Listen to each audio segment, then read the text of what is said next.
All right, here we are on page 3, number 21.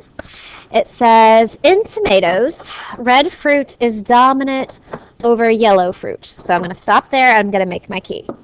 Capital R is red. Lowercase r is yellow. Okay, so a plant that is homozygous for red fruit is crossed with a plant that has yellow fruit. What would be the genotypes and phenotypes of the P1 and F1 generation? Remember, P1 just means the parents and F1 is just the babies, the kids. So it says, so now we have to figure out who the parents are. All right, so P getting crossed with who? That is the question. So a plant that is homozygous, keyword there, for red phenotype. Remembering that we have our 3 options, big R, big R, big R, little r, little r, little r. Which one is homozygous? Well, I have little r, big R, and little r. Those are both homozygous. Remember, homo means same. So, which one would be the color red? Good. Big R, big R. So parent 1 is big R, big R. Parent 2 is yellow. Well, it doesn't say homozygous yellow or heterozygous yellow, right? So you're like, what's happening? Remember, big R is going to dominate. So if big R is present, it can't be heterozygous because that'll be red.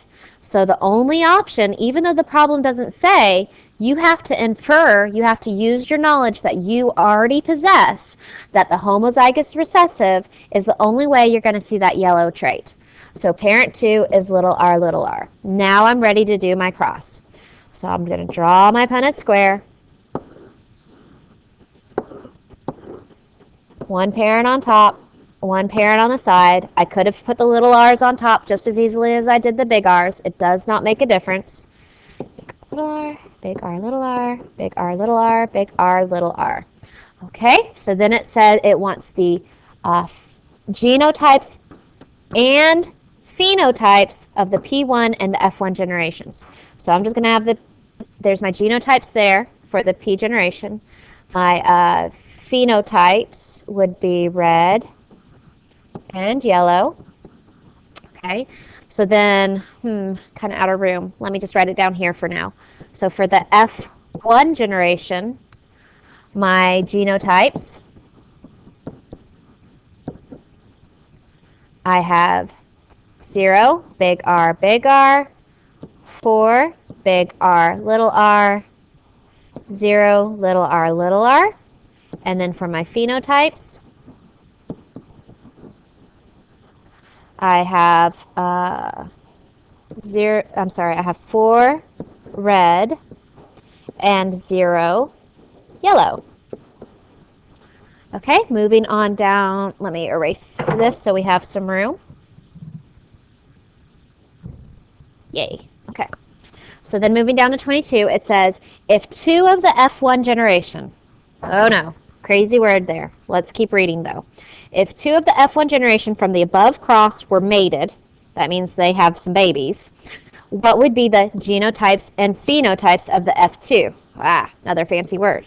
All right, so remember, you made the F1 generation. That's these guys. They're brothers and sisters, but we're in tomato plants, so it's okay. You can have brother and sister tomato plants make some babies. Nothing will happen. So all of my F1 generation were the exact same genotype. So all of the F1 parents are big R, little r. Okay? So I'm going to cross a heterozygous with a heterozygous. And then I'm going to find out what the F2 is. The F2, remember, that's the children that are made from the F1. So if the P generation, you could think of that like your grandparents, and then the F1 generation, that's like your parents, and the F2 generation, that would be you. So that would be if you were tracing your traits all the way back from your grandparents to you. So let's do our cross. Kind of a small square, but it'll work. Big R, little r, big R, little r.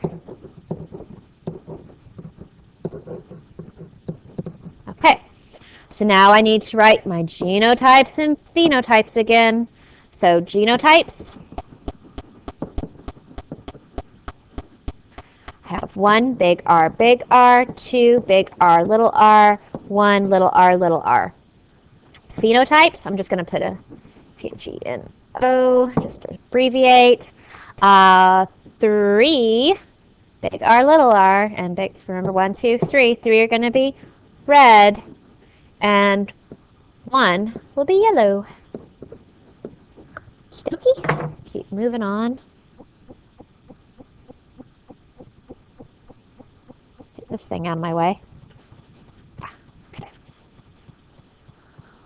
All right. In humans, being a tongue roller is dominant over non-tongue rolling. So it gave you your letters.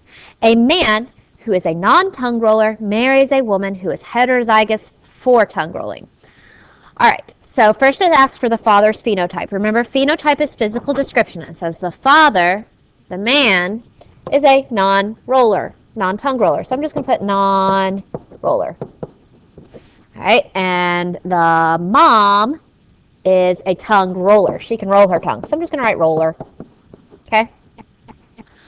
The father's genotype, that's the letters. So if he's a non-roller, let's see what it says about him. It says the man who is a non-roller.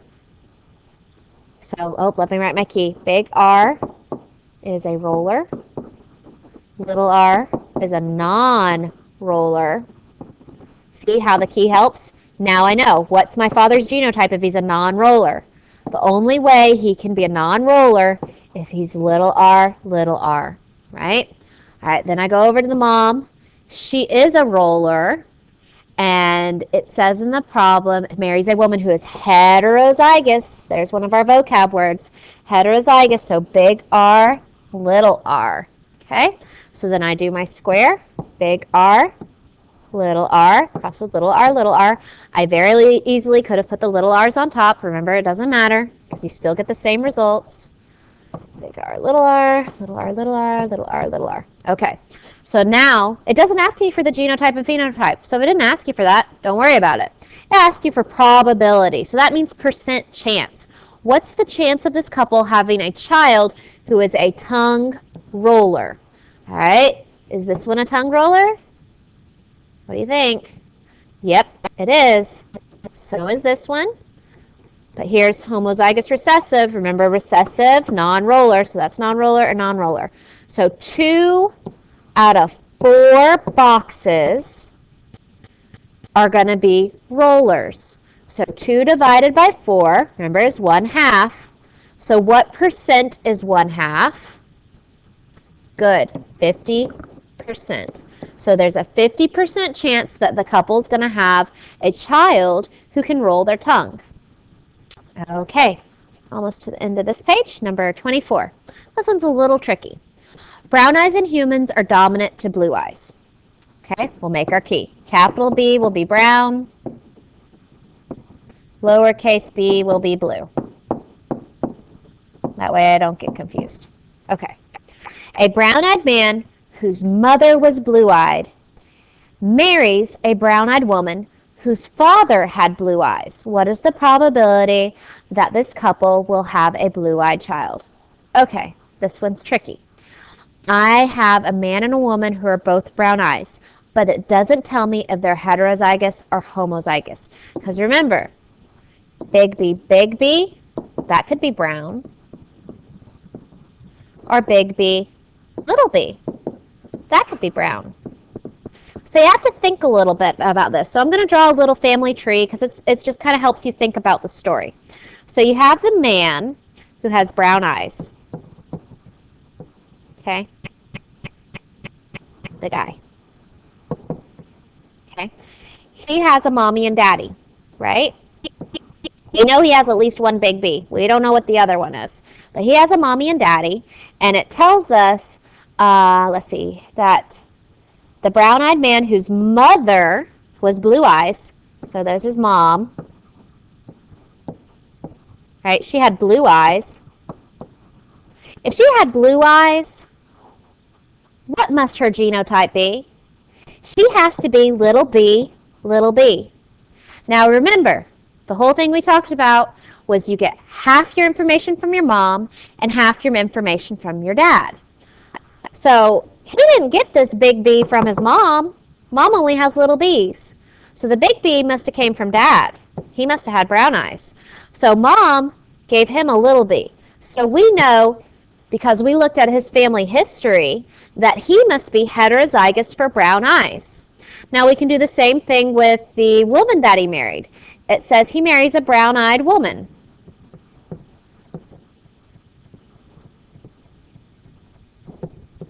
Okay, so we know she's big B something. But when we look at her parents, she has a dad, right? A dad, yeah, with blue eyes. So the only way you can have blue is little b, little b. She got the big B from the other parent, so she must have, because that's all they could have given her, is a little b. So you have two heterozygous parents. So now that I can figure out the parents, I now can figure out what the probability of that couple having a blue-eyed child is by using a Punnett square. So big B, little b on one side, big B, little b on the other side. Okay, so big B, big B, big B, little b, big B, little b, and little b, little b. Okay, so what's the percent chance that they will have a blue-eyed child? Where do you see the blue-eyed child? Is that one blue?